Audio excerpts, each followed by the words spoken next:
as to what he's armed himself. Shots, watch it, tear gas, live rounds. Also, I can see that.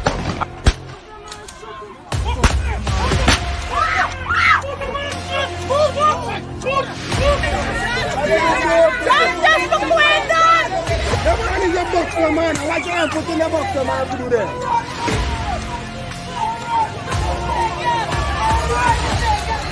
But since Mike wasn't there, no, you come on the East Coast. You listen to me. Right? No, you come to the East Coast. You listen to me now. You gotta listen to me too, man. I am listening to you. Right? Now, I see you on the East Coast. The day when they get a protest of them, the next day, that's when you see one bigger heads come up to talk to my family. Right? And that's bad. If we didn't do a protest, we want to see nobody for justice. I'm not holding back nothing. I'm not holding back nothing. I just need justice for my family.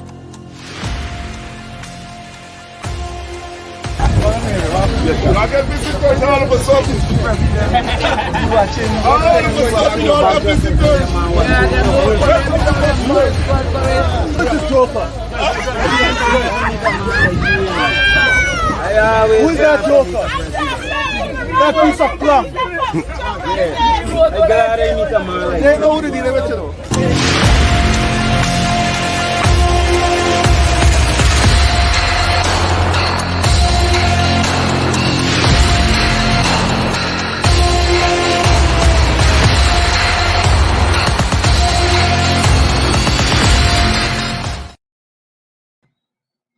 And a very good evening to you, and welcome to Politics 101. Just taking you down memory lane there to keep us honest and ensure that we don't forget.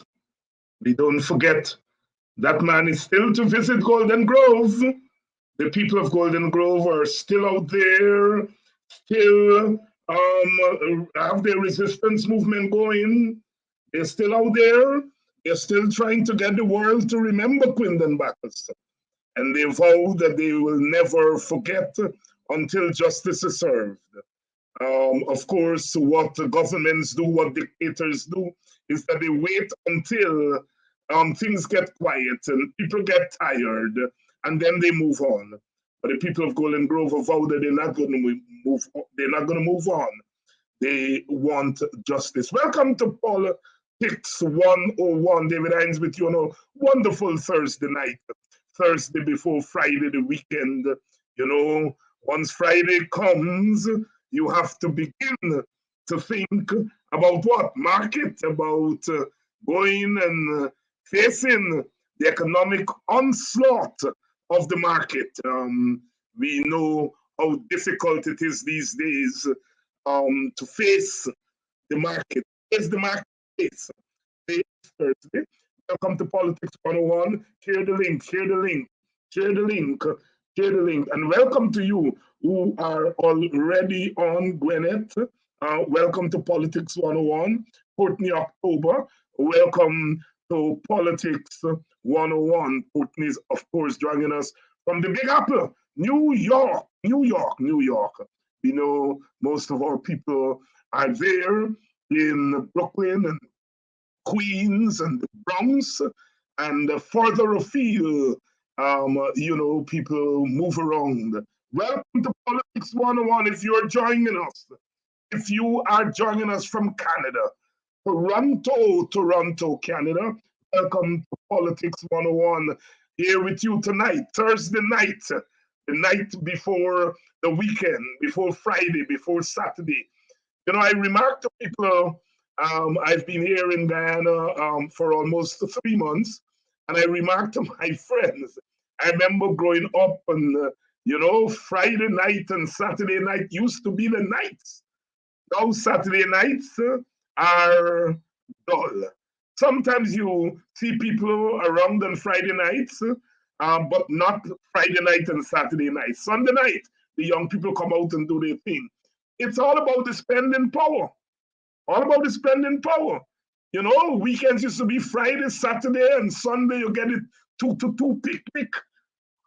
If you're from Plaisance, you all know what I'm talking about.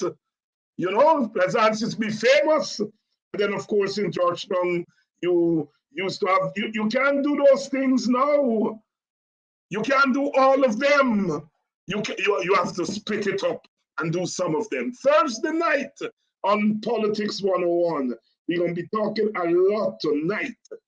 This morning, today, we had the pleasure of going into Victoria, myself and Brother Kidaki.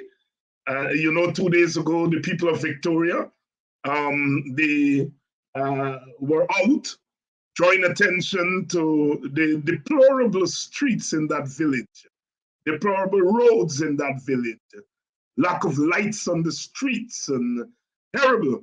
And I got first hand to see it today because I went there with Brother Clark and we met with some of the residents there who are determined to ensure that things change in their villages. Things change in their villages. It was good to go and talk with them and to hear from them. I did very little talking. We heard from them. We heard about their plight. We heard about their situation. And of course, they were scathing. They were scathing not only of the government, and they were scathing of our own leadership. And I commended them. The reason I commended them is because some of our people believe the way we deal with the shortcomings of our leaders is to go and bring the PPP in. Especially some of our young people feel that that is the way to go. And those people today decided, look, I may have a problem with one of the parties in the coalition. And what they did is they call another party. Of course, WPA is not part of the coalition, but we are part of the joint opposition. So they said, we're not calling the PPP in. We call in the WPA because we're part of the opposition family. And I commended them because that shows that they are thinking these things through. Some of I understand in Golden Grove, some of the young people are attempting to bring in Nandalal.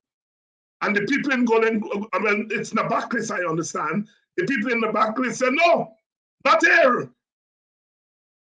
And so our young people have to understand that if you are annoyed with part of your family, you don't go and bring the enemy in. You don't go and bring the enemy in. And so I commend those people in the backlist, and I commend the people in Victoria, our first village, Victoria.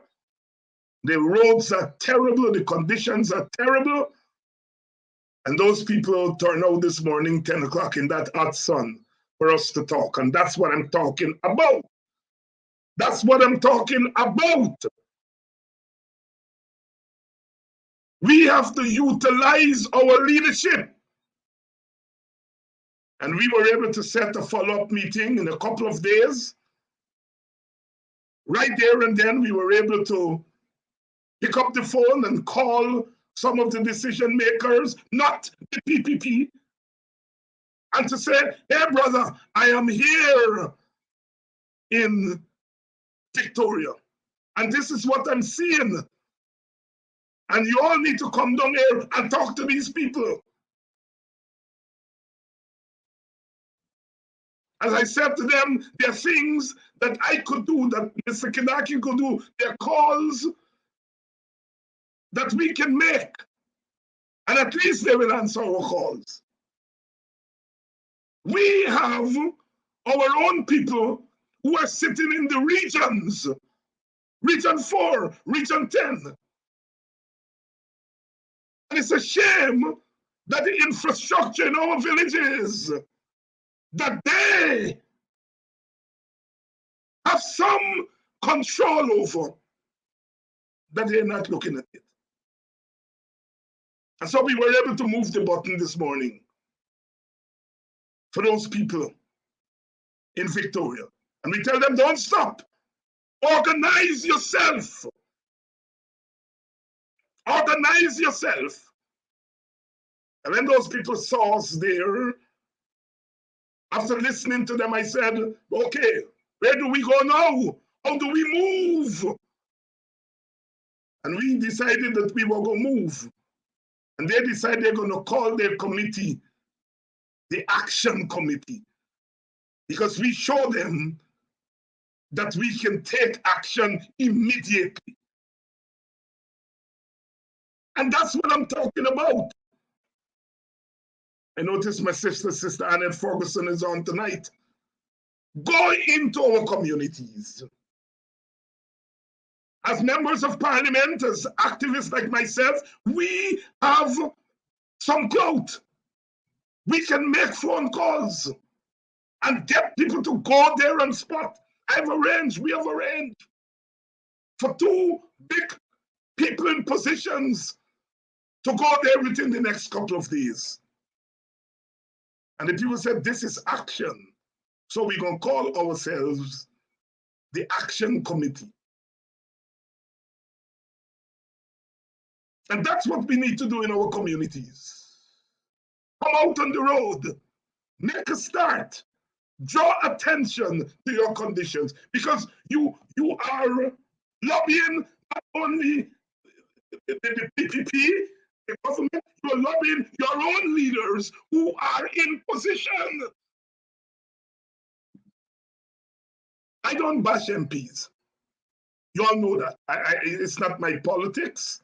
I'm not saying that MPs should not be criticized, but that is not something that I do very well. But if you are a member of parliament, there are things that you can get done. You're not going to be able to shake them in parliament and make them pass laws in our favor. But as members of parliament, when you go into a community, you are going to be able to pick up the phone and say, let me call the NDC chair. Let me call the regional chairman. Let me call so-and-so. Let me bring them here into this community to meet you. Politics 101. Tonight we're talking about representation 101. And sometimes we take it for granted that our representatives, our elected representatives and non-elected representatives, they know these things. We take it for granted. Sometimes it doesn't occur to them, that there is a second element. In some countries, you have what is called the parliamentary office. So parliamentarian has his or her office in the parliament, in the Congress, and then you have an office in the area that you're representing. And so I'm appealing to our elected officials, please get going. Please go in, take a community, 1 community per week, 2 communities per week, go in, walk around, call your contacts, say, arrange a meeting. The meeting I was at this morning along with Brother Kadaki, there were about 20, 25 people. I don't mind. Go and you talk to them. People these days are fearful, They don't want to come out and to meetings. They don't want to come out and protest. But if it's 2, go in there, talk to them, and start getting some action for them. So that's how I spent my day today. That's how I spent my day today. See, my sister Ordell is on tonight. Good evening, sister. That's what we have to do. There are things you can get done. I don't mess with the PPP people. But if I have to call them on some issue, I will call them. And they're more likely to take my call than they're likely to take an ordinary citizen call. I'm not calling them to beg for anything. So I don't play that game. But if I go into a community,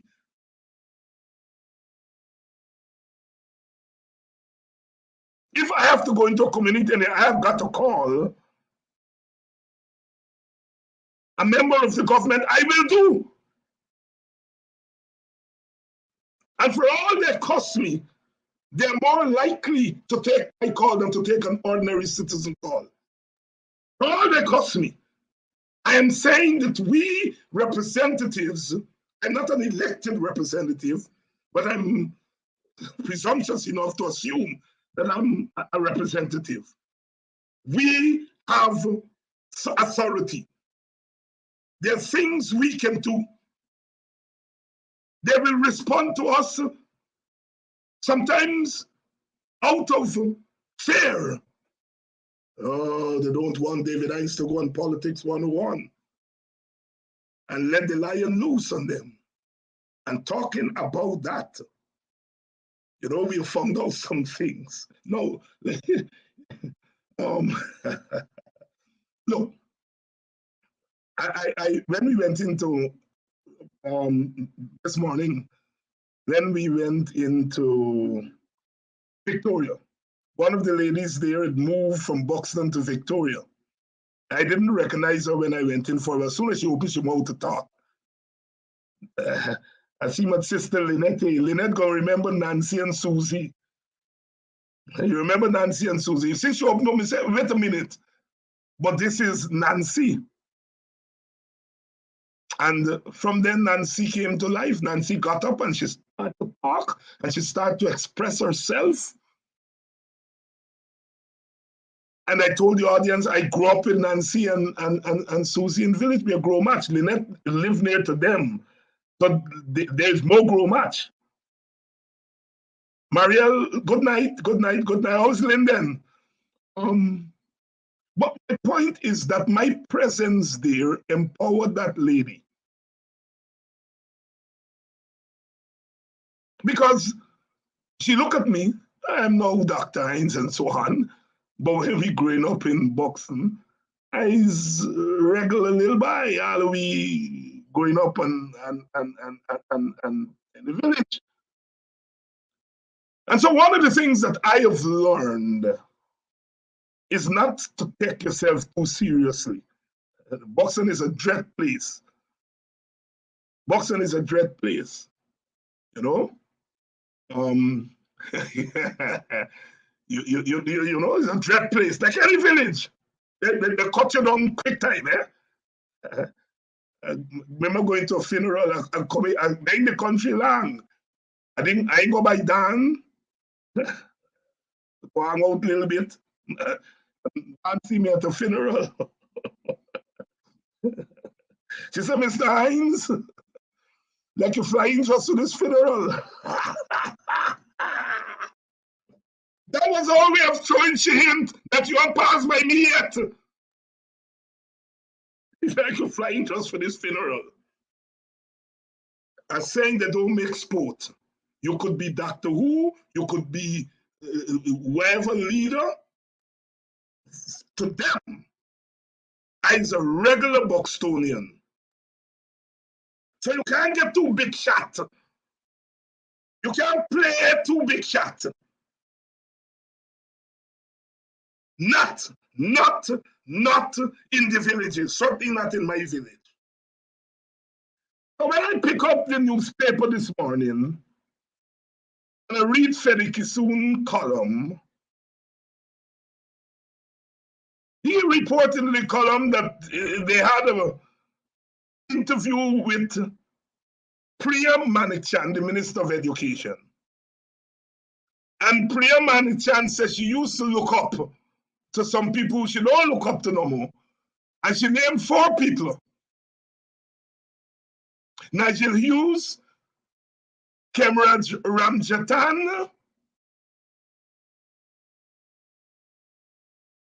David Hinds, and Karen D'Souza. But I think all you all know Nigel Hughes. You all know Kemraj Ramjatan. You all may not know Karen D'Souza. Karen D'Souza is a WPA woman. She's now very active. Well, she used to be a former because she's no longer active in the WPA. But she's active in a women's organization called Red Thread. And Priya Manichan says she used to look up to the 4 of us, but she don't look up to we no more. She used to look up to Karen and Andaye and those ladies who used to be in the WPAs. She used to look up to them. And she doesn't look up to Karen anymore. She worked with Kemrat Ramjatan and she thought he was a wonderful lawyer. She used to look up to him. She don't look up to you anymore. She worked with Nigel Hughes in the Bar Association, according to her. And she thought he was one of the best human rights lawyers, and she don't look up to him anymore. The surprise there was me, David Hinds. I didn't know this lady look up to me. She said she looked up to me because she thought I was this person who could change the country and the world. And, she looked up to things that I said and wrote and so on. She don't do it anymore. I was surprised, and I'm being genuine here, that somebody like Priya Manichan looked up to me. And the question I'm asking myself, is she being genuine? And I think she is. There is a way in which people like Karen D'Souza and myself and our WPA people capture the imagination of a certain generation of Guyanese, and Nigel Hughes and Kemrat Ramjatan, who had the courage to stand up to bullies in the PPP. But for us in the WPA, there was a time in the 1970s and 1980s and even the 1990s that it is true that one or two generations looked up to us. And I'm glad the young lady is acknowledging that we got some worth in this country. We have been the victims of that nonsense. And it's one of my problems with David Granger, who encourage that nonsense and what the WPA bring to the table. There is somebody from the PPP who is saying that we looked up to these people, and I believe them. I don't think they're jammers in. I don't think so. There was a time. So I was surprised, and I was surprised partly because I sometimes don't realize that people, quote unquote, look up to me. And when we in Guyana, when we say look up to me, look up to somebody, you know what we mean. What they don't mean that you're worshiping the person. They mean that you acknowledge and you admire that person for what that person does or did or do. All right? So that's what we mean when we say we look up to somebody. And I'm telling you all the truth. I walk Guyana and people get in touch with me, they send me emails and so on. And sometimes I have to pinch myself and say, but David, yeah. You're wrong. You're doing some things, people notice it and people are grateful. Because I don't take myself seriously. So when I saw the Priya Manichan, she looked up to me, I gave it some thought. I met Priya one or two times. Brother Yussi Quinn and I think about 20 years ago, had sued the Guyana Chronicle. And she was a lawyer for the Guyana Chronicle. And so I met her a couple of times in court. And I think at the time she might have been urging the Chronicle to settle the matter out of court. So we chatted once or twice, short chats. She wasn't minister then. She wasn't even the PPP active then. So I don't know Manichan well. And I'm not the kind of person who traffic in attacking people personally. And so I would not have been the type who would have attacked Manichan. I remember Freddie Kissoon, when she went to the embassy and views out and so on, he called she Sataria girl. And you could have, the other night when she appeared on the Gildari Freddie Kissoon show, if you see how this bike going on and fawning this lady, and that chap is such a crook. He's such a crook. And that's the man that gave that lady the name Sitaria girl.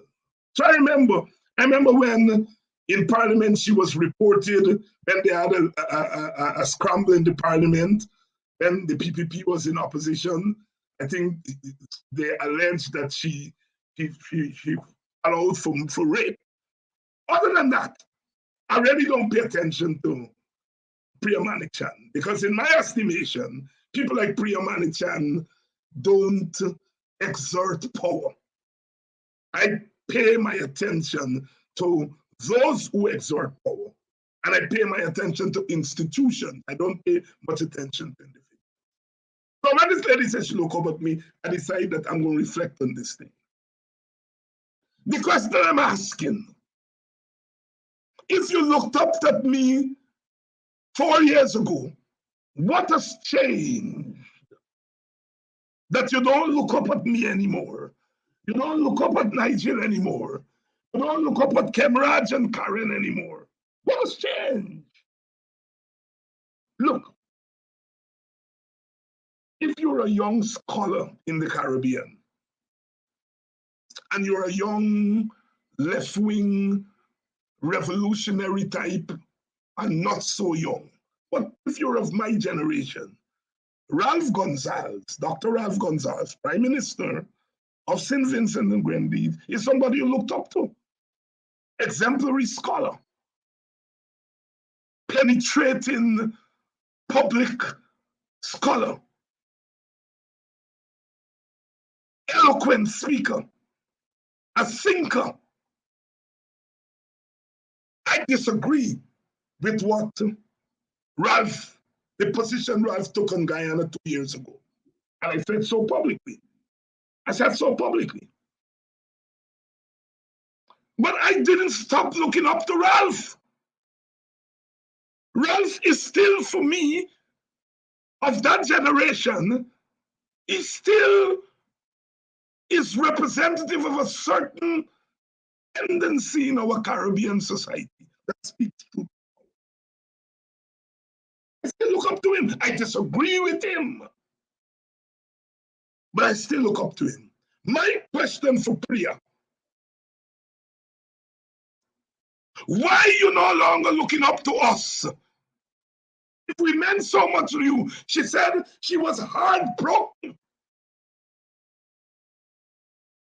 Then me and Kemraj and Karen and Nigel in 2020 did not condemn election rigging. So she stopped looking up to us. No,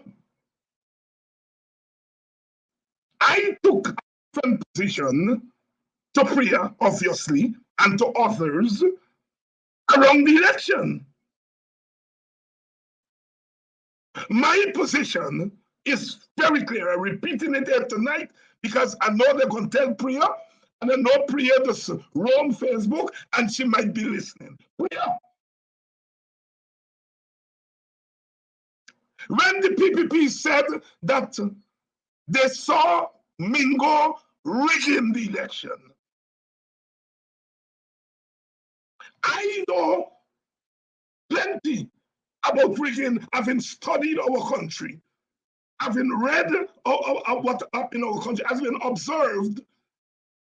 And I know when you tell me a man stand up with a piece of paper and he given wrong number, and you call that rigging, I know that ain't rigging.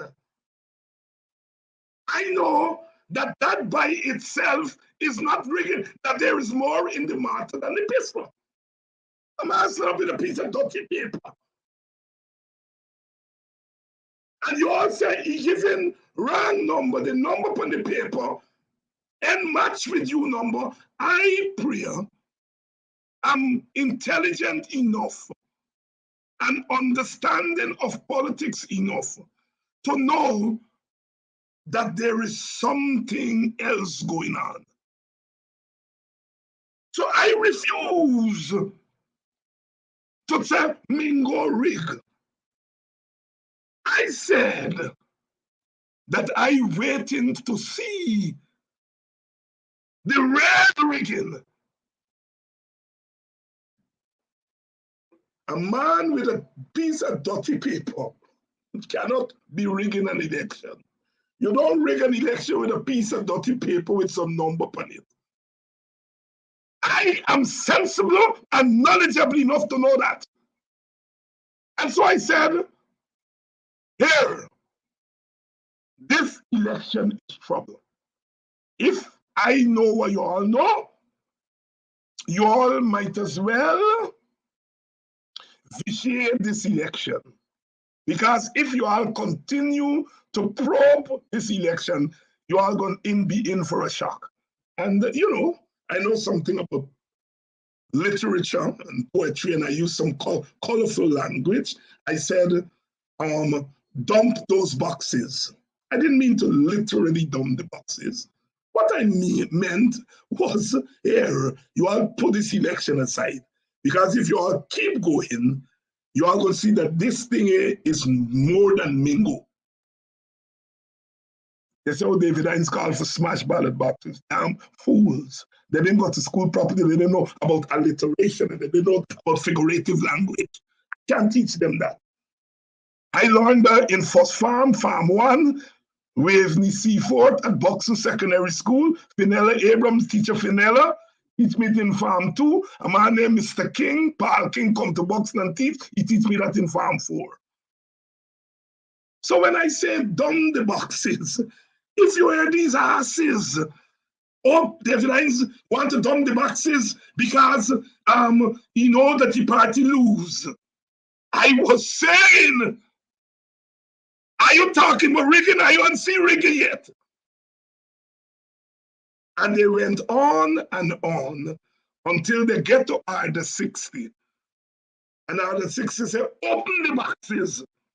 Never before in Guyana's history were election boxes, ballot boxes open before a result. And they bust the boxes, them open. And what did we find in the boxes? You all know the story. I know the story.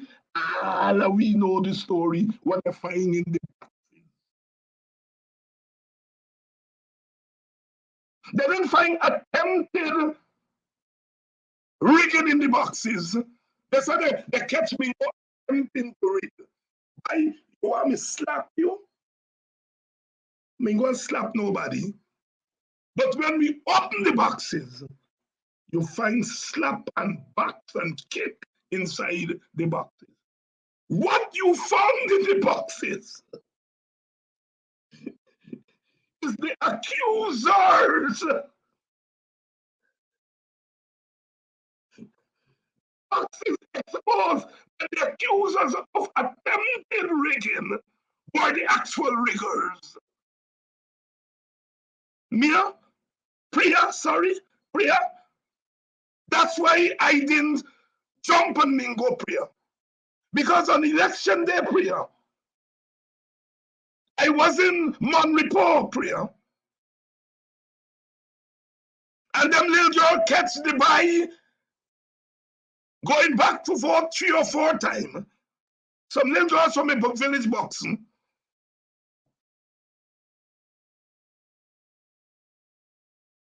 Catch the boy. And they call Amnali and Basil Williams and thing. And I was going to drop some people at relieve some other people at polling stations. And Brother Nandalal, I just call them brother, you all just vex me. But I got plenty love. And he'll stop me because he had the buy with him. And he said, David, well, look, this buy here, they said the buy rig and so on, but this is something the parties can work out. Let me don't make it a big story. On that day, I had a couple of people walking with me. You know, I don't walk with bodyguard, but on a day like that, I had my couple of friends from Buxton who said, David, you're running up and down this place, but so we're going to come with you. So they were my kind of partners, them going around with me. And they here me car pull in the corner, and Nandal said, we can settle this thing as parties and so on. So I knew something was happening. And then a couple of hours later, I got a call to Strathspey. That ding dong that's sharing out ID card from a minibus. And I pull up. And they're sharing out the ID card. They're slamming the minibus and drive off God speed. But I had seen enough. And by the time I'm walking in the polling station, a lady point to me, better at the back there, them do the thing. They will take the ID card and they're going to a particular polling booth because the school had about 4 or 5 polling booths. And the one behind is where they're going. Because our representative there was a little girl, gonna be more than 18, 19. And you know, typical, when I go in the station, she was on her phone. So while she's on her phone, they're going in and voting 2 and 3 times with the ID card. I see that with my own eye. And I went from booth to booth and said to whoever's in charge, there is rigging going on here with people coming in with ID card. And I said to other polling people, keep your eye out. And I said to whoever was in charge, there's rigging going on here. Trust me. So when the PPP started about rigging, I had seen it on election day.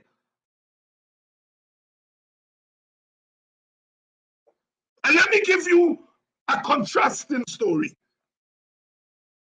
I got the car to go boxing back down side.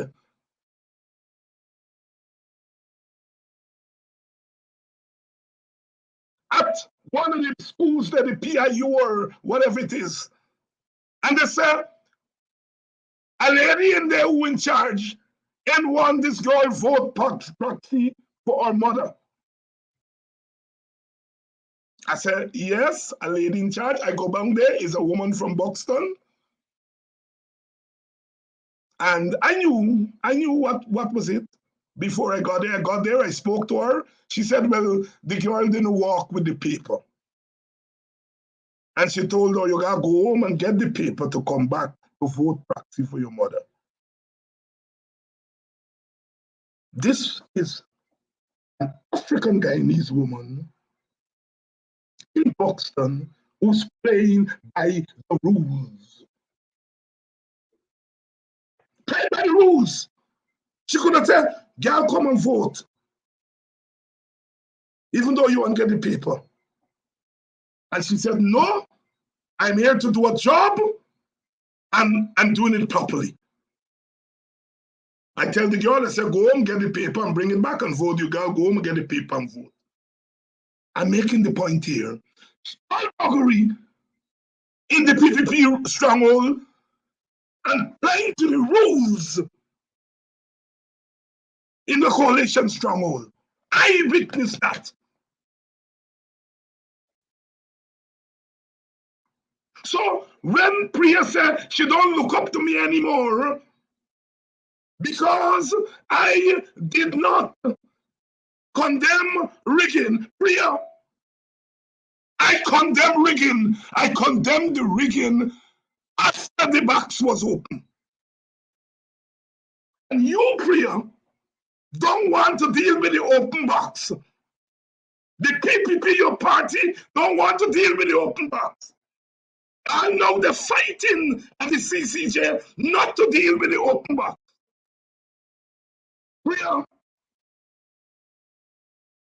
you didn't honestly stop looking up to me.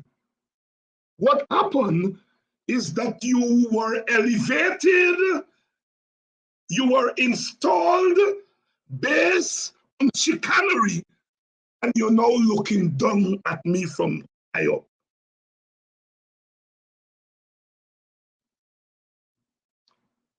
Madam Manichan, thanks for looking up to me. I went into a place to do an interview a couple of years ago. I think it was with this boy, used to be on It's and Jam. I think he's now police spokesperson. You all gonna remember his name because you all are quick with these things. Yeah. But I went to do a thing, used to do a program called Hot Seat. And when I was finished with the hot seat, he said, somebody want to talk to you. And he didn't tell me who the person was.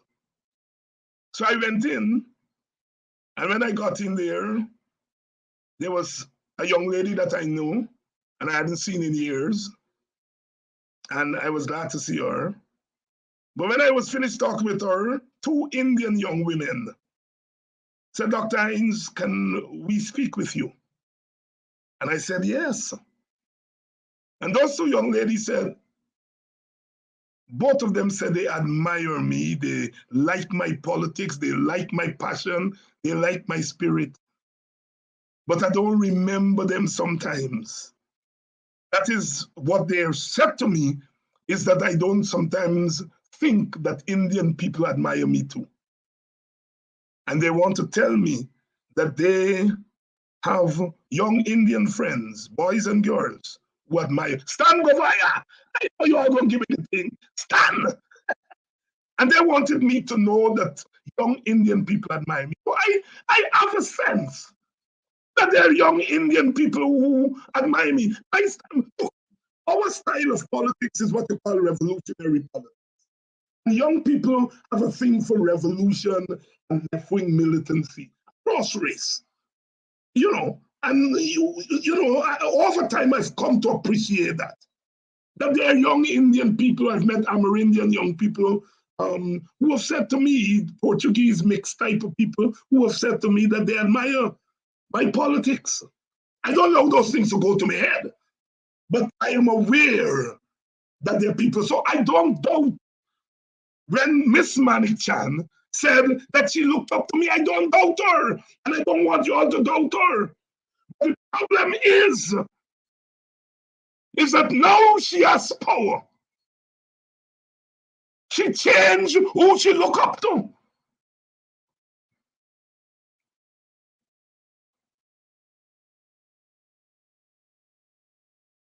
And the problem there is not that she no longer look up to me, but if you on top, you are installed on top, you can't look up to me anymore because I did away. You can't look down on me.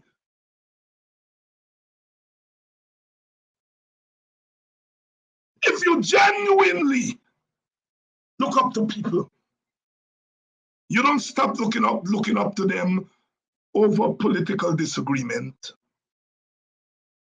And her criticism of me is that everything for me is race. All I keep saying is the PPP is unfair to Black people. Last night I was on Gildari show, Freddie Kissoon. Gildari, because I said I don't want Freddie Kissoon interview me.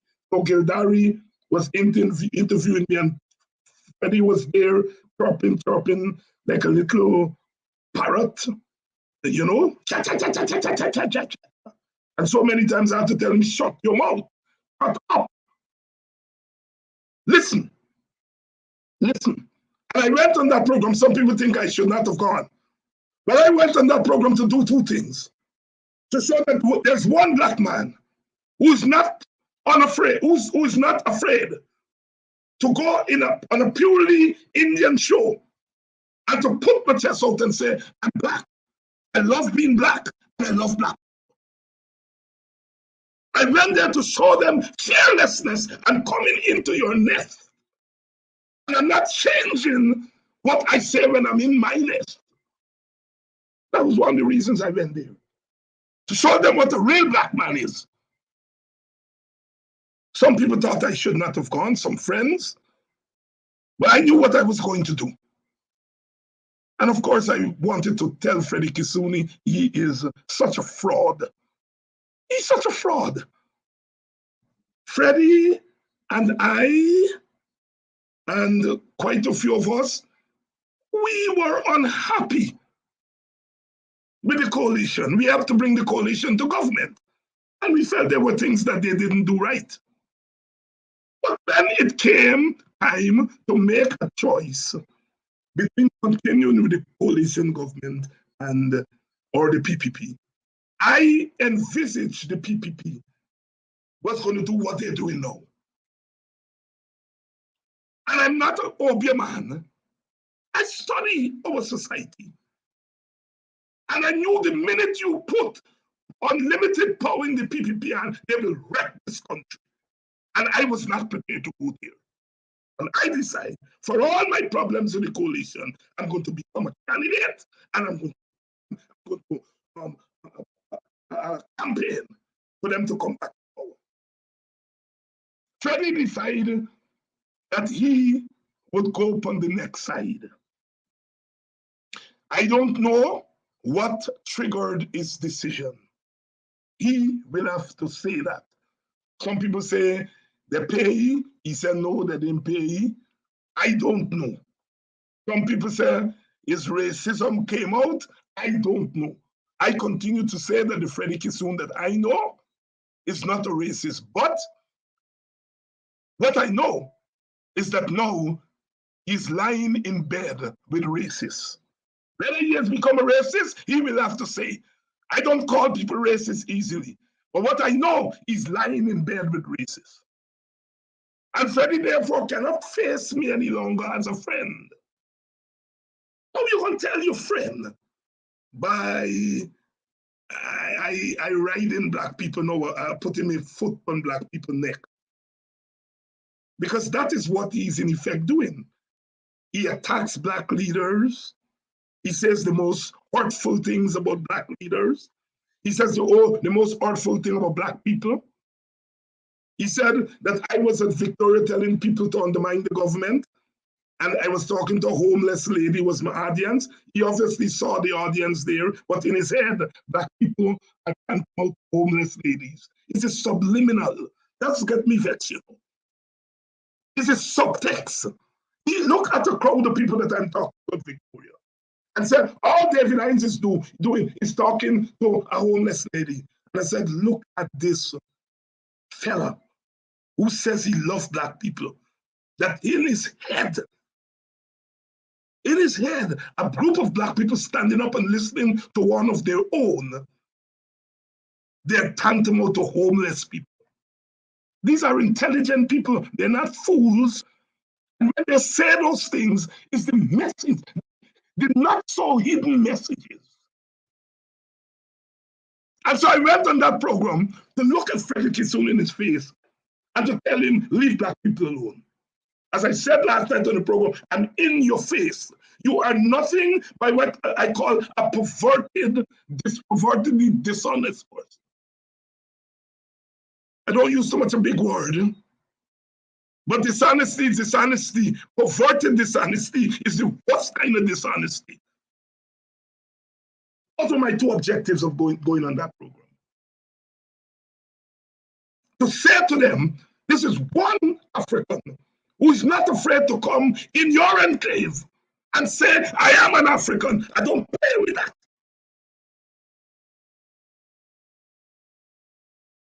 And then to let Freddie Kissoon know that the dishonesty has to stop. Freddie is known for misrepresenting what people say. And Freddie was my friend. Here is why. When you talking, Freddie always talking. He can't help it.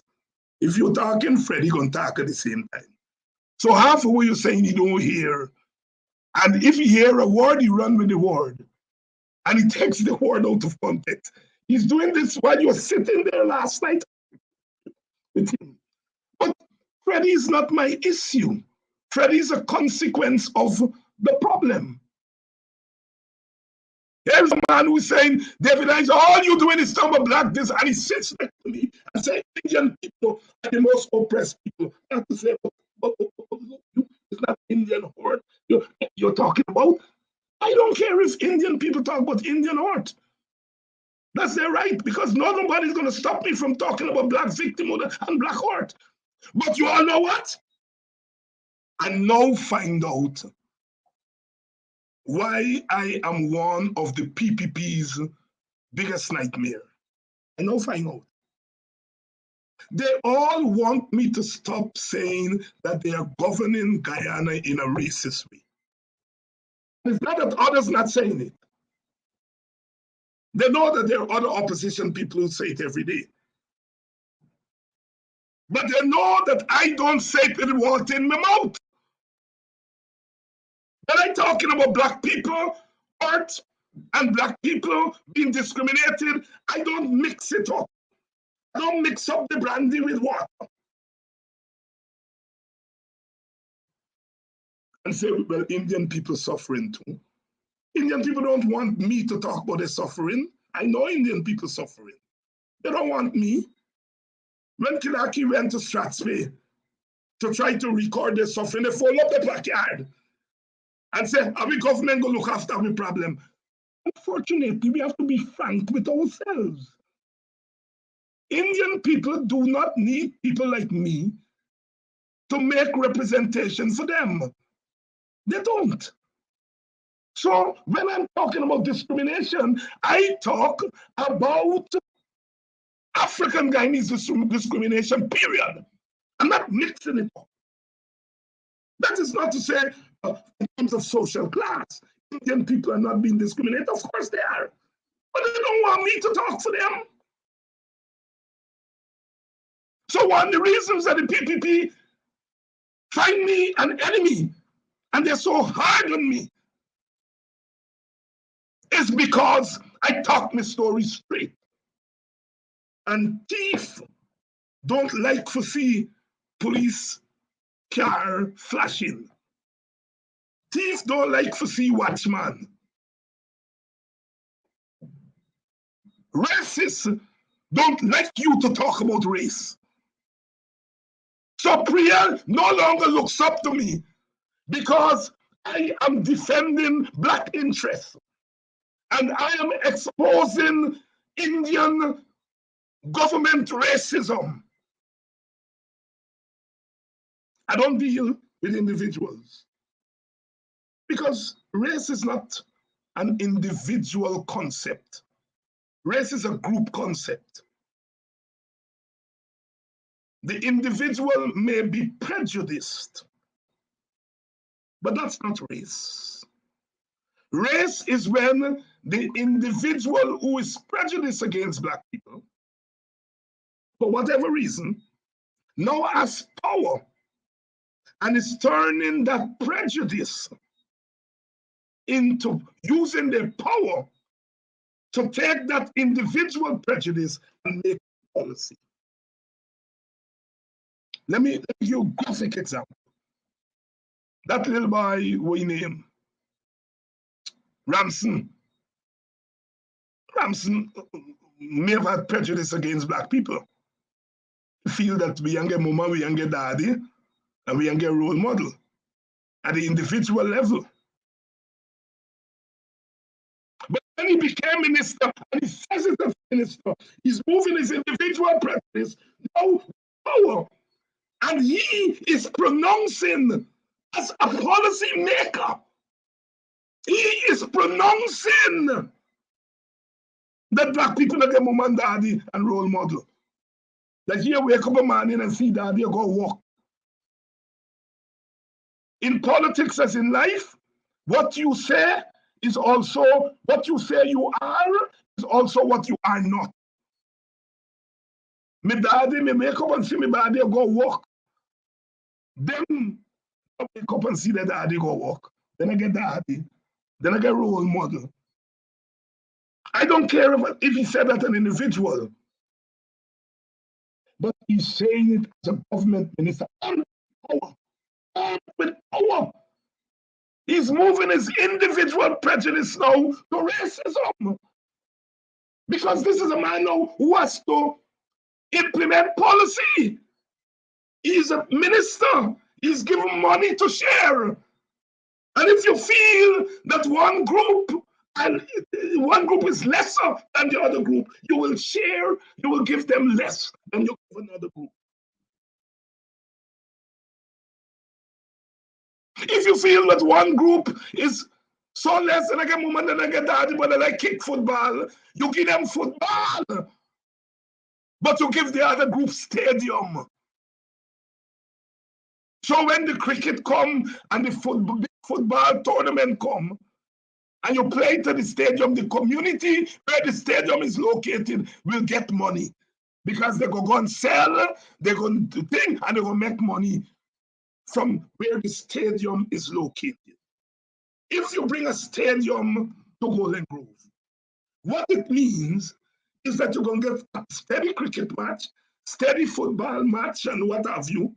And Golden Grove people can now go when these matches sell inside, sell outside, and accumulate wealth.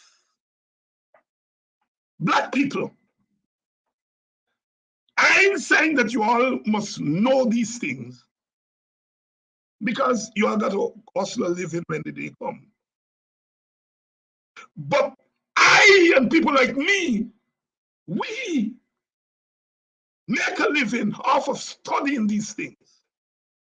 And so when we come out and say, so when you say you got Palmyra and you're going to put a stadium there, it's not just putting a building. You are thinking about economic development of the people. When you say gas to shore pipeline and you put the shore in a community wealth potential, as opposed to then Amstel, the spin-off, the economic spin-off, to empower the people at potential will. Predominantly Indian community, as opposed to then Amstel, predominantly African. What about saying, all right, give the gas to shore to potential whales and put the stadium in Den Amstel? One big project over there, one big project over here. They don't want me to talk about this. The other reason they don't want to talk, they know that I know what race is and I know what racism is. And that I'm going to teach you all that racism is not when somebody calls you the N-word. That's prejudice. That's prejudice. They know that I'm going to tell you all is when people who believe you are all the N-word get power in their hand. They come and they say, hi, boy, come. Look this money, dress yourself up nice. Buy a motorbike. Up on the corner and sport your little friends them. And try to tell them you get this money from we. And if they come, we gonna sign them up. That is racism. Because you are basing your action on the stereotype that black men like rum, that's nice, and like woman. That's racism. The little boy that is dressing up and giving you the money to go up on the car and support the girls and the boys. In his head, by I just hustling $1 and making myself right. But in the process of doing that, he is both a victim of racism and an enabler of racism. And they know I can talk to little black boys about that. David Hinds only talking about it race. Well, let me tell you, if me talking about race tormented them, I'm going to torment them more. I'm going to torment you all more.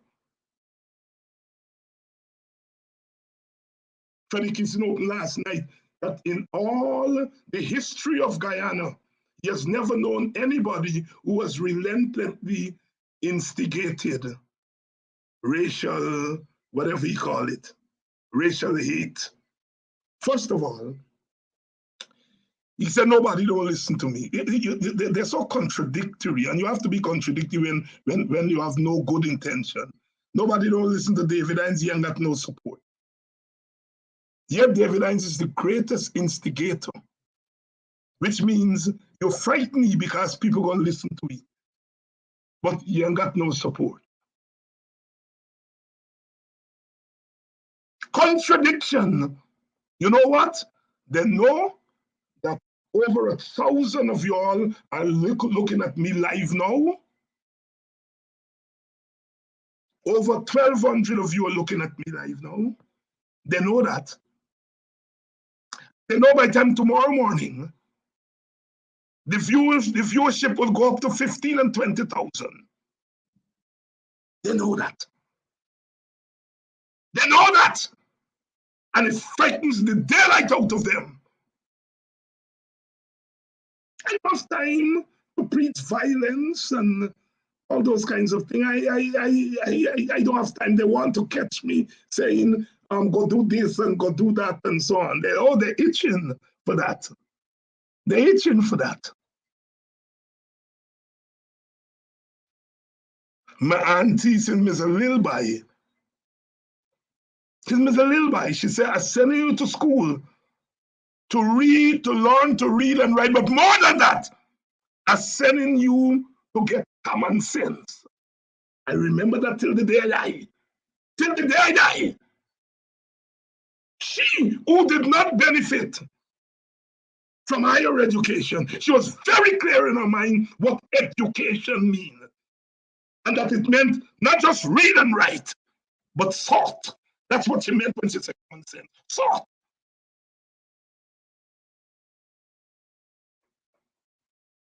And 1 year I was wasting time running behind cricket and all them things and so on. And nowadays you all call it grades. Back then we used to call it your pints them drop. And Finelli Abrams informed to pull me in a corner and squeeze my ears. And said, you're not going to play. She didn't ask me mother, me auntie them permission. She was ring me. I thank God for that lady. I visited for a little while with my old teacher, Earl Boson.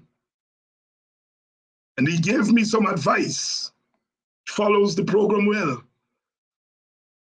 And I remember that man, he was from Kanji, coming Buxton to teach. He's still there because he married a Buxton lady and still there. But that man used to put two rulers together. He not beat girls. He put two rulers together and beat boys. I couldn't remember the actual words. He used to teach English. But it was clear to us as boys that he was saying, you black boys are not going to waste the opportunity here. I thank God for my teachers. That I don't have to come here and beat violence and so on. I come here having spent my time studying, observing, learning. That is why I know when the black people are saying the Granger didn't do nothing for them, I know what they mean. I know what they mean. They don't mean Granger did literally nothing. They're saying when they look at these people who are governing now, and they see how they're throwing money at their people, they're saying maybe that is the model. And Granger and them didn't throw money at we like that. Well, Granger and them didn't have the money to throw at you all. And even if Granger and them had the money to throw at you all, I think they would not have been allowed to do it. Clive Thomas, my elder, WP elder, he said, here's how you share money. You take 10% of the money and you divide it among each household equally. Not 10,000 for Indian and 20,000 for black people and 30,000 for Amerindian. He said each household, regardless of race, you give them the same amount. And what else? You don't show it to them. You say, here is the condition because next year gonna come. We want to see your children in school. We want to see you carry your little baby them to clinic.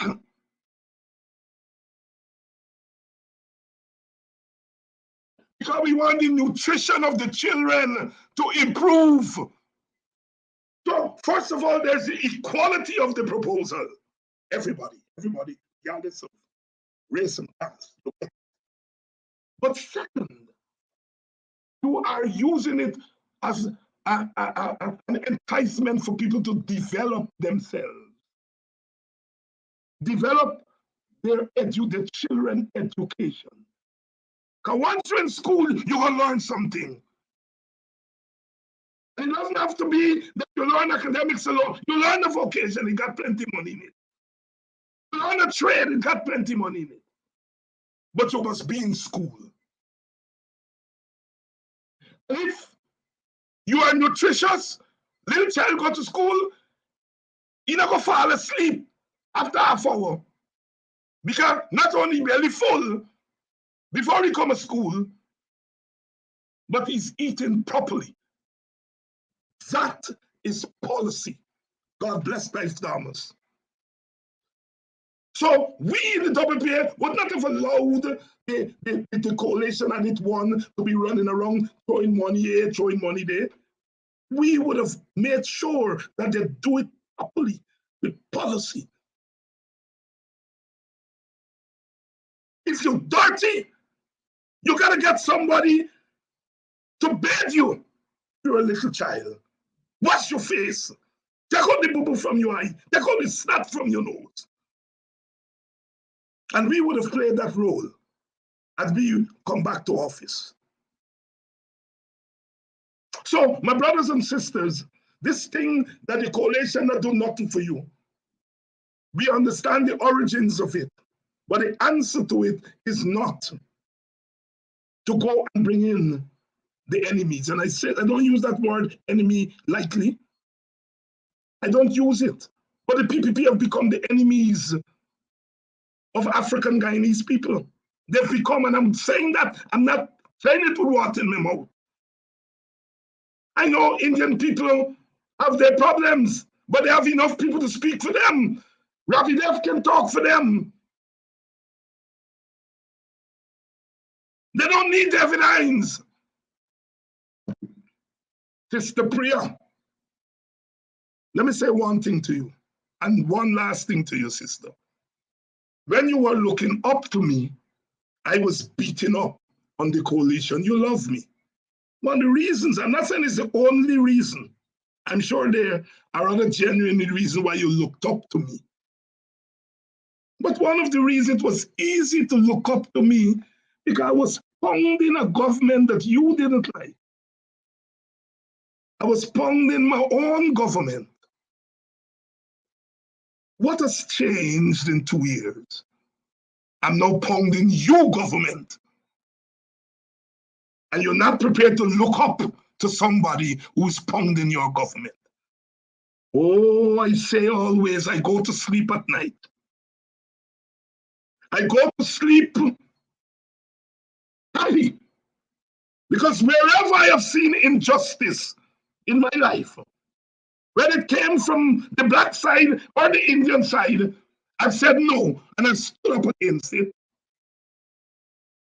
But the reason you all resent me standing up against your injustice is because you have a hidden or not so hidden agenda.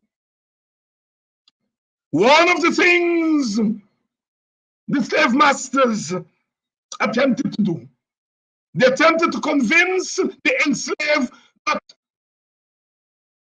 they were justifiably enslaved.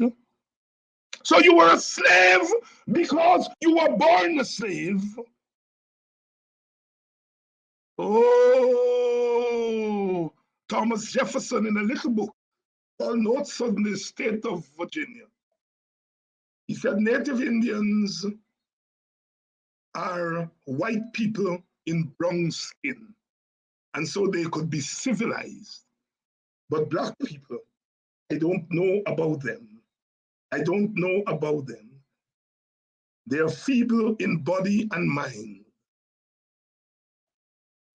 He was the first American theoretician of race. Because what he said, I don't know, but science will prove me wrong or right. And we know what you tell science to do, science will find. So the scientists went to work. They get black skull and white skull. And they measure the black skull and the black skull longer, the black skull longer. So there's a difference there, the white skull longer. Then they go to the brain and they say the white brain smaller. So the white brain's bigger and the black brain smaller. So science conclude that black people are inferior. The longer the skull means they are closer to animals and monkeys. And the smaller the brain, it means that they don't have the capacity to think. That's what science found. The science of eugenics of the 19th century. So what Jefferson theorized, science found. So these are telling us black people will not protest. Black people will not follow their leaders. They are wandering like Jefferson. And then they say, let us get the data. There is a meeting. How many people turn out? 100 people turn out. That's why they're fascinated with numbers. 100 people turn out. So what it means is that the data has shown that black people are stupid. They are being oppressed and they are not protesting. That's the trap they're planting for us. That's the trap. And they don't want me to talk about it. They theorize. Every day you see them in the paper, Freddie Kissoon and all of them. All of them. Now there is a new set of young people who have moved on. Moved on where? They have moved back to the plantation. Another set of young people. They believe our young people are stupid. And some of our young people behaving stupid.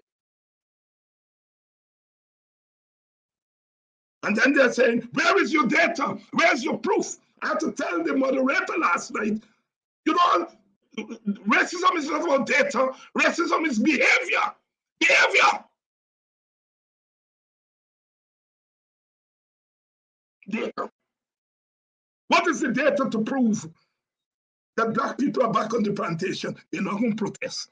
And the coalition call a meeting, call a rally, 200 of them going to turn out. And that's the data. That's why they're fascinated with numbers. Stabrook News said 2,000 people been at the square there the other night. Them raw raves said 3,000. There were 5,000 people there. Because we had people doing the count, the actual count, not guesstimate. But when they estimate or underestimate our crowds, that is the data which is now going to confirm their theory that black people are ready to go back to the plantation. So you're convincing our young people that they are not their normal slaves, that they can't exist in a state of power.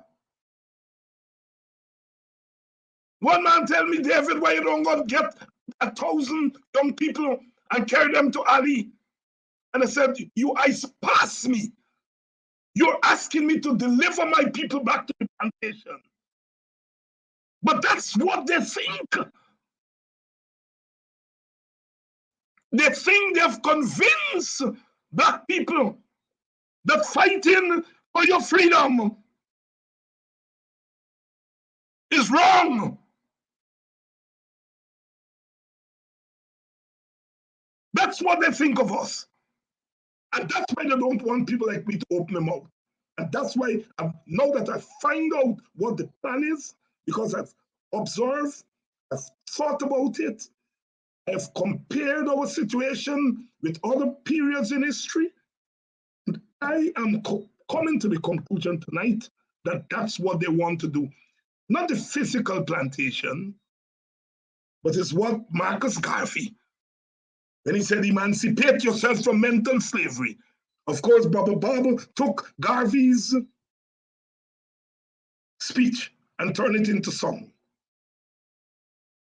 But it's Marcus Garvey speaking in Menelik, Nova Scotia, who said, emancipate yourself from mental slavery. None but yourself can free your mind. And so they're working on the minds of black people. They're trying overnight. They're giving them money. They're saying to them, you people don't do nothing for you. They're saying to them, you're young and modern. And they can say what they want to say. As I said, I'm going to be in front of that plantation gate to turn you all back.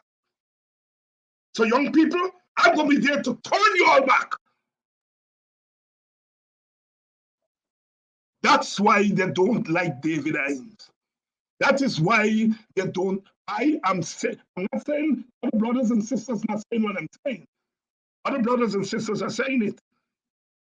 But they know that I am not saying it with water in my mouth. I'm not mixing brandy and water.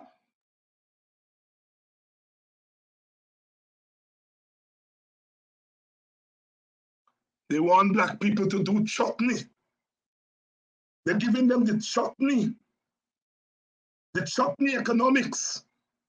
They're giving them money, but they're not giving them wealth. And I'm here to let black people know the truth. Black people know the truth. And I ain't care. As I said, I'm not a fool. I know Indian people going through their own hell, but they don't need me. They don't need me to advocate for them. They don't. As Priya said, there was a time I looked up to you. You were fighting a black government. There was a time we looked up to Rodney. He was fighting a black government.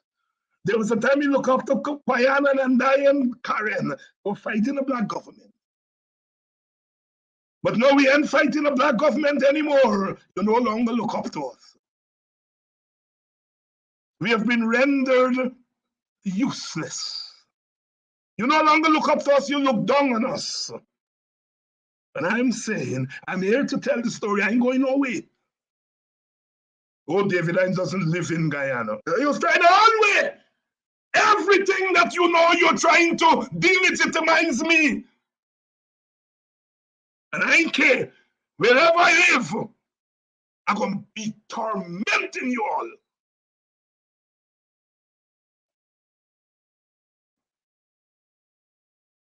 Sisters and brothers, we're up against it.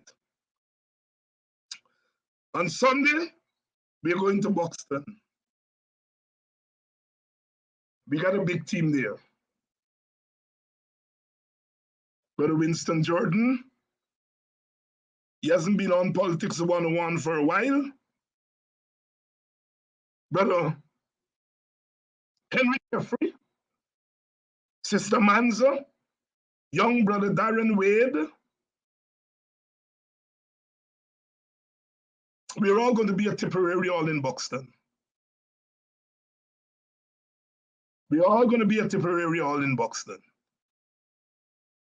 And we're going to be telling the truth there. If you Buxtonians, come out. If you're from Golden Grove, the Backlist, other places, come out. Come to Buxton. Let's gather together. Let's gather together in unity. And of course, we're going to be showing it live. I believe 1, 2, 3, 4, 5, 6, 7 of us. Bring them. Why they have to have 10 speakers at the rally? You know, people, that's just nonsense. Why you have to have so many speakers? Yes, we want to show you all this is not a one-man thing. We want to show you all that we got troops. Intellectual soldiers. Armed with the sword of education. That they can't take away from we. That they cannot take away from us. And they want us to sit down in offices and read and write books. They don't want us to come out in the sun, to come out in the open space and speak the open word. Why do they fear the open word? Why do they fear the open word?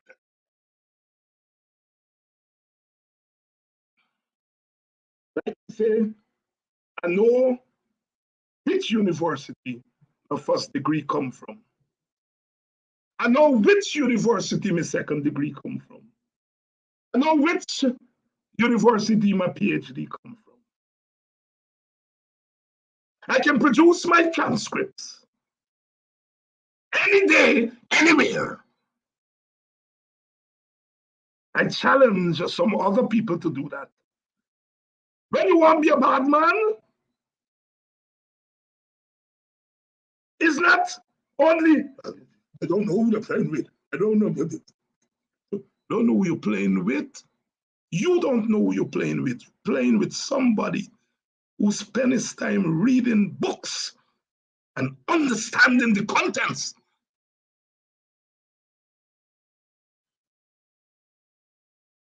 You don't know who you're playing with. You're playing with the people whose fidelity to education, real education, in all our trials and tribulations, we have never given that up. I still marvel at the young mother hustling and running around and doing everything that she can to get her child ready for school. Oh, some of us may have fallen through the cracks because of lack of opportunity, but we never stop trying. Give Black people some credit. Give Black people some credit. Give us the credit that we deserve. Black people will not protest. They're not listening to their leaders. What have you done for them? You think by giving them a hamper, you are doing something for them? When a little Black boy sees a David Hinds and says, I want to be a PhD, I've done more for that little Black boy or that little Black girl than your little stinking hamper. And you have reduced Black people.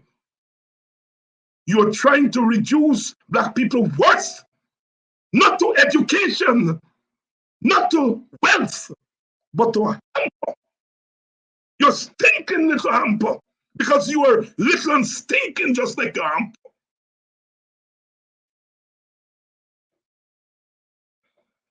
What David Hinds and the WPA did for Black people.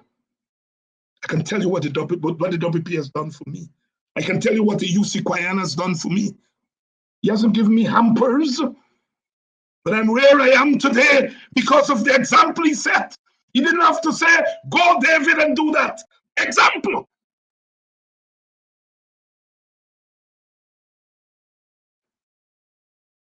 And to all those boys and girls and women and men who feel that my presence inspires them, who feel that the presence of Nigel Hughes inspires them, who are inspired by Aubrey Norton's leadership, keep on keeping on.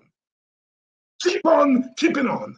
Don't let nobody tell you what your value is. And your value is not. They're stinking hampers. Stinking just like them. They're rotten.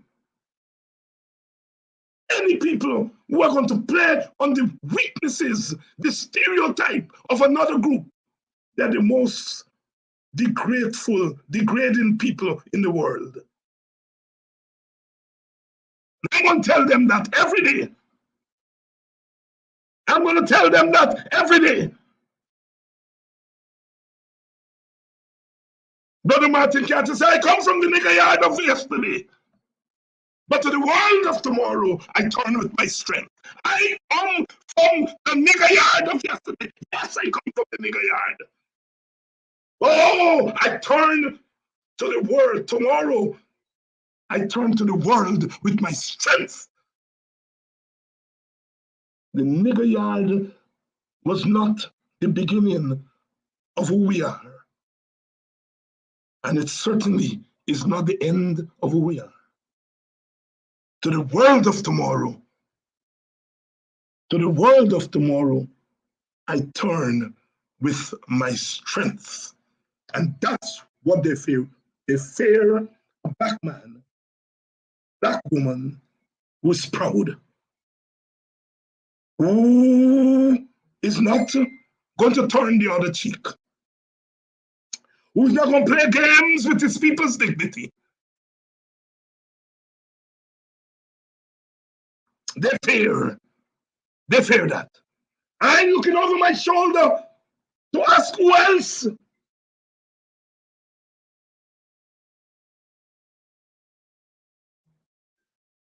And so, brothers and sisters, it is well with my soul tonight.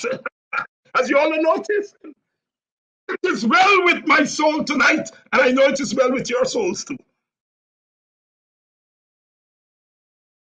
Priya Manichan looked up to David Hinds. She no longer looks up to David Hinds because he ain't fighting a black government to help her to come to power. She no longer looks up to David Hinds because she has been placed on top of David Hinds' people. And so she can only look down at David Hinds. See my brother Oswin here tonight from Arizona. Peace and love, my brother. Good night, Sister Ardell. Good night. Good night to you all. And I'm going to keep saying, buy what you produce in your village. Sell the surplus. Buy what you don't produce.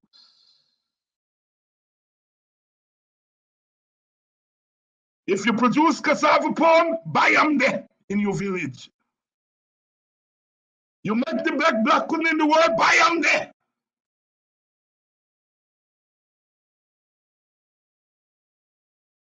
You produce the best Marby, buy them there. Sell them there. They can call me black pudding man, they can call me Marby man, they can call me what? That's their foolish dancing mind at work. If an Indian woman wants to make black pudding and sell it in Lusignan and Enmore, that's her business. Sell it there. That's where you're supposed to sell it. And if black people making it in their village, sell it there. That's where you're supposed to sell it. I don't want an Indian woman sell black pudding. She sells black pudding and more. Sell it in Enterprise. Sell it in Lusignan. Who can stop anybody from making what they want to make? I know nobody is leaving Enmore to go to Golden Grove Road to look for good duck curry. They're looking for good duck curry right there in Enmore. They can call me duck curry now. No Indian is going to leave Port Morant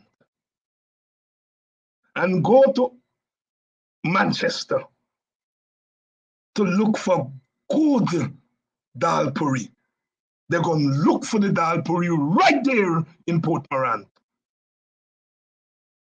And so you ain't got no right, my people. No right, no right. Live in Pleasance, where you can go to the line top and get a nice serving of black pudding and sauce and go searching for it at Better Hope. Because that person in Better Hope is not leaving Better Hope to go to Pleasance to look for a nice cup of dal. They don't like me to talk the facts. I don't care about names. I know who I am. And no one is going to determine what my dignity is. So Buxton is the place to come on the weekend Buxton is the place to come. Big panel, 4:30. We're going to be going. Look out for it online. Henry Jeffrey, Amanza, Walton, young Darren Wade, our young lawyer who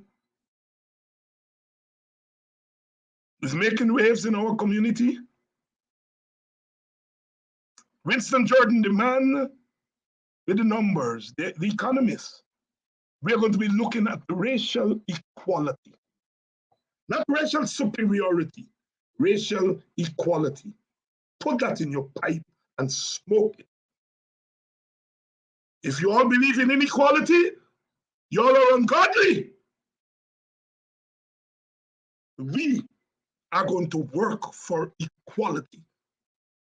If you all want to be lawless and dirty, we are not going to follow your example. We're not going to follow your example. Brothers and sisters, good night. Shout out to my people in Victoria. Victoria. Beautiful place. What's there today? What's there today with those sisters and brothers? What's there today? Victoria. And of course, the good people of Golden Grove. Nabaklis. And here the Nabaklis people say they don't want Nandlal there. And my own people in Buxton. It's a Thursday night. It's a good time to be a Guyanese. It's a good time to be a free African.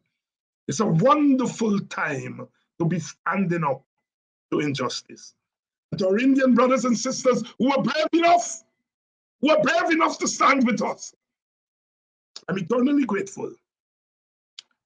Because we know what you have to go through in those communities. We know the torment.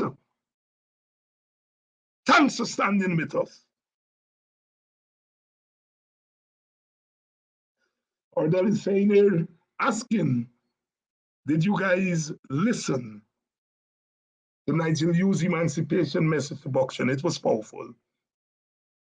It's there online. Buxton calls, always calls, not because we are the best village, but because somewhere, somebody, some group has to stand up and say, this is liberated territory. They're trying to come in and they're trying to turn Buxton into the chutney thing. And I'm not degrading chutney music. Chutney music is nice, but we want to dance the pata pata. Yeah, mama, yeah, mama, yeah, mama. We want to dance the reggae. We want to dance the soca because we got rhythm. We got plenty rhythm. God bless us that we create rhythm out of anything. He put the steel band in our way, the steel drum in our way, and we turn the steel drum into an instrument. We're not better than anyone, but by God, we are beautiful, resourceful people. That even the slave plantation could not hold us down. How many times can a man die, brother? Black Stallion, Leroy Callis. How many times can a man die? And die on the shores of Africa. I died in the 1960s with Burnham. I died in the 1960s with Sidney King and UC Guyana. I died in the 1970s with Walter Rodney, and I'm still alive. I'm still alive. The African is still alive. You want to kill us again. But as we say, bring back Maccabee version that belong to the black man. Give back King James version that belong to the white man. the black man get up, stand up, and give black God the glory. The Jamaicans say me a mad them. Me a mad. Everything he talks is black. I'm going to torment them now that I know that they don't like me to talk about it. I'll torment you all. Good night, my people. It's Thursday night. Sleep early tonight. Because the weekend is coming. You gotta worry about the market, but take some time out and chill. Take some time out and have a good time. Because next week we come again to continue our struggle for justice. Adrian Sanders! Adrian used to abuse me bad, you know, when I criticize him, the coalition. Oh God, he's a PNC stalwart in New York. He used to abuse me bad, man. But anyhow, my brother, you know, criticism is in order. And we have thick skins. That's why we're alive. Good night, and see you all when I come back next Tuesday.